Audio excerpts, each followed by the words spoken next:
전세 10년 보장 어떻게 생각하시나요? 임차인 보호 당연한 정책, 임대차 말살, 희대의 악법. 정말 좋은 법이다 1번, 희대의 악법이다 2번, 좋다면 1번, 나쁘다면 2번. 더불어민주당이 20대 민생의제를 발표했습니다. 지금 탄핵 정국의 사실상 대선 공약이라 볼 수 있는데요. 이 중 눈에 띄는 주거정책, 또 논란이 큰 내용, 전세 계약 10년 보장입니다. 자, 주택임대차보호법 지금 2+2년 시행된 지 약 5년 정도 됐는데요. 그동안에도 말이 많았죠. 특히 현 정부는 이 주택임대차보호법 폐지 또는 축소를 추진 중인데요. 그것과 정반대의 의견이 나온 겁니다. 대체 전세 10년 보장 대체 뭐기에? 그 내용은 이렇습니다. 오늘 내용 열심히 준비했습니다. 구독, 좋아요 한번 눌러주세요. 지금 2+2년 최장 4년까지 있는 임대차 기간을 10년까지 늘리겠다. 그리고 한 발 더 나아가 단계적으로 무기계약, 평생 살 수 있는 제도로 정착시키겠다. 임차인의 점유 기간을 10년까지 보장한다는 거고요. 단계적으로 무기계약으로 전환시키겠다는 겁니다. 법 개정을 한다고 하고요. 하나 더 볼 게 있습니다. 임대차 보증금 인상 제한. 지금 현재 계약갱신 시 5%로 제한이 되어 있는데요. 이걸 신규 계약에도 적용시키겠다는 겁니다. 주택세입자 권익보호 강화를 위해 주택임대차보호법을 개정한다고 하는데요.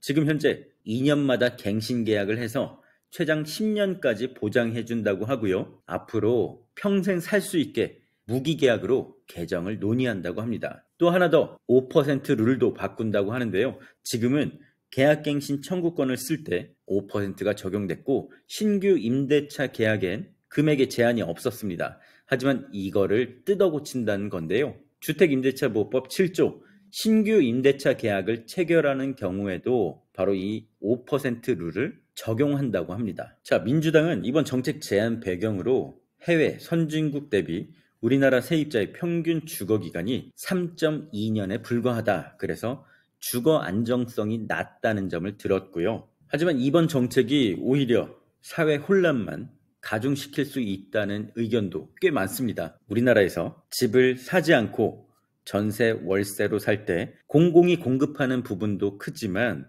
사실은 민간, 즉 개인인 집주인이 자신의 집을 전세나 월세로 주는 민간 임대 시장도 주택 공급 유형 중에 하나로 자리 잡고 있는데요. 이렇게 전세 월세를 10년까지 보장하고 앞으로 무기계약을 추진한다고 하면 민간 임대 시장이 완전히 없어지고 결국 임차인의 선택의 폭이 줄어들 거라는 지적이죠.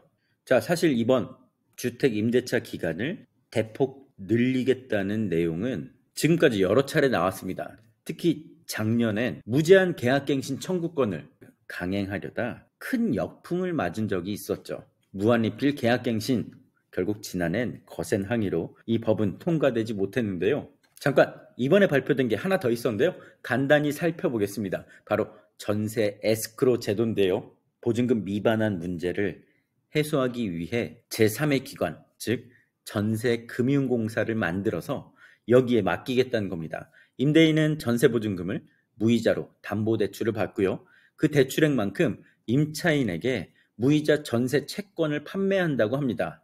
자, 그래서 전세계약 절차는 임대 매물을 등록하면 대출 가능액을 산정해서 전세계약을 맺고 임대인 대출과 동시에 채권을 매각한다는 겁니다. 이게 바로 새롭게 만들어질 전세금융공사의 역할이라고 하네요. 이번 발표된 전세 10년 보장, 임차인의 권리 보호를 위한 정책일지 또는 시장 원리를 무시해 결국 임차인들한테 불이익이 갈지 여러분은 어떤 생각인가요? 정말 좋은 법이다 1번, 희대의 악법이다 2번, 좋다면 1번, 나쁘다면 2번. 댓글에 여러분의 소중한 의견을 남겨주세요.